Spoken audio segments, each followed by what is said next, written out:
पायल भुलाइल बाकी झुमकाए रानी, बोलत ना बाड़ू का बा परेशानी। आए काहे रुसियाल बड़ी हो है ना सुना।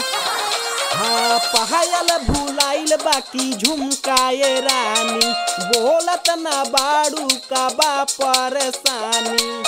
काहे तुहर भोर से लटकल बालोला हो लटकल बालोला।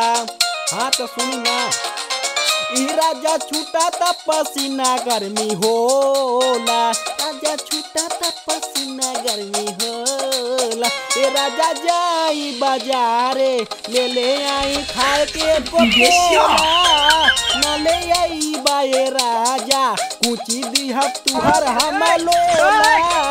जब ले पाई न राजाऊ हमारा के खुली बड़ी होला।